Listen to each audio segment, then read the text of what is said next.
Welcome back to கரிகல்ச்சர். இன்றைக்கி நம்ம சேனலில் பார்க்க போகிறது chilli gobi cauliflower chilli recipe பார்க்கலாமா? நான் இன்றைக்கி பெருசாக ஒரு ஃப்ளவர் எடுத்திருக்கேன். அதை சின்ன சின்ன பீசஸாக கட் பண்ணி தண்ணியில் போட்டு பாயில் பண்ணி எடுத்துக்க போகிறேன். அது கூடவே தேவையான அளவு உப்பும் கொஞ்சமாக மஞ்சள் தூளும் சேர்த்துக்கலாம். இதை ரொம்ப நேரம் வேக வைக்க வேண்டிய அவசியம் இல்லைங்க. ஜஸ்ட்டு ஒரு 2 பாயில் ஆனால் போதும்.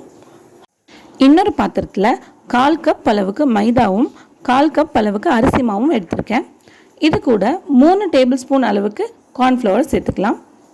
இந்த ரெசிபிக்கு கடலை மாவு தேவையில்லை.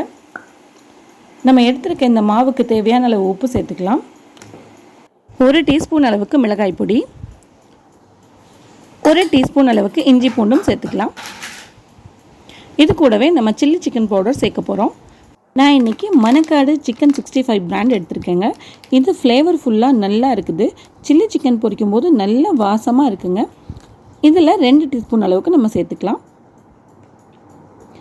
இதுக்கு தேவையான அளவு தண்ணியை கொஞ்சம் கொஞ்சமாக சேர்த்து இதை பஜ்ஜி மாவு பதத்துக்கு பிசைஞ்சு எடுத்துக்க போகிறோம். சில நேரத்தில் நம்ம சில்லி கோபி செய்யும்போது அது நல்லா கிறிஸ்பியாக இல்லாமல் நமத்து போயிடுது இல்லையா? அதுக்கு ஒரு காரணம் இந்த தண்ணியோட அளவு தான். நம்ம தண்ணி அதிகமாக சேர்த்துட்டோம்னா காலிஃப்ளவரில் அதிகமாக எண்ணெய் சேர்ந்துட்டு அது சீக்கிரமாக வதவதான்னு போயிடும். அந்த மாதிரி நேரத்தில் கொஞ்சமாக அரிசி மாவு போட்டு அட்ஜஸ்ட் பண்ணிக்கோங்க. அதே மாதிரி நம்ம காலிஃப்ளவரை ரொம்ப நேரம் தண்ணியில் வேக வைக்கக்கூடாது. அதை ஜஸ்ட் பிளான்ச் பண்ணி எடுத்தாலே போதுமானது. உடனே அதை தண்ணியிலேருந்து வடிச்சும் வச்சிடணும். கோபி ஒரு தடவை இந்த மாதிரி செஞ்சு பாருங்கள். நான் சொன்ன டிப்ஸ் எல்லாம் யூஸ் பண்ணி செஞ்சீங்கன்னா அது ரொம்ப நேரம் மொறுமொறுன்னு இருக்கும்.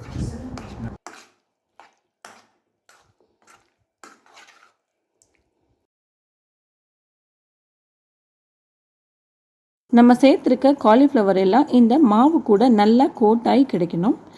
எனக்கு கொஞ்சம் மாவு அதிகமாக இருக்குது, அதனால் நான் இன்னும் கொஞ்சம் காலிஃப்ளவர் சேர்த்துக்கிறேன். மாவு காலிஃப்ளவரில் ஜஸ்ட்டு கோட்டாகி கிடைச்சா போதும். நம்ம பொரிக்கும் போது நல்லா கிறிஸ்பியாக வரும். இது மேரினேட் ஆக வேண்டிய அவசியம் இல்லை. நம்ம இப்போவே இதை பொரித்தாலும் அது நல்லா டேஸ்ட்டாக இருக்கும். பாருங்கள், நான் இப்போவே பொரிக்க போகிறேன். ஒரு கடாயில் தேவையான அளவுக்கு கடலெண்ணெய் சேர்த்து அதை சூடு பண்ண வச்சுட்டேன். இப்போ நம்ம ரெடி பண்ணி வச்சுருக்க காலிஃப்ளவரை ஒன்றா சேர்த்துக்கலாம்.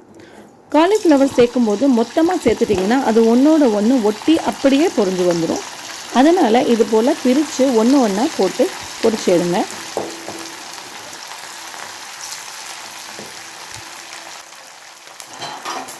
ஒரு சைடு நல்லா பொரிஞ்சதுக்கப்புறமா இதை திருப்பி போட்டு இன்னொரு பக்கமும் நல்லா மொறுமொறுன்னு வர அளவுக்கு பொரிச்சுக்கலாம். நம்ம சேர்த்துருக்கிற காலிஃப்ளவர் நல்லா வெந்து கிடைக்கணும். அதனால கொஞ்சம் டைம் கொடுத்து அதை நல்லா பொரிச்சு எடுத்துக்கோங்க. அவ்வளோதான், காலிஃப்ளவர் சில்லி ரெடி ஆயிடுச்சு. நான் சொல்லியிருக்கிற டிப்ஸ் எல்லாம் உங்களுக்கு யூஸ்ஃபுல்லாக இருக்கும்னு நினைக்கிறேன். இது போல் கண்டிப்பாக நீங்கள் ஒரு தடவை செஞ்சு பாருங்கள். என்னோட இந்த வீடியோ பிடிச்சிருந்தால் லைக் பண்ணுங்கள்.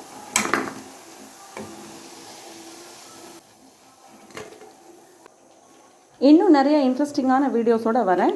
என்னோடய சேனலுக்கு சப்ஸ்கிரைப் பண்ணாதவங்க சப்ஸ்கிரைப் பண்ணிவிட்டு அந்த பெல் பட்டனையும் அமுத்திடுங்க.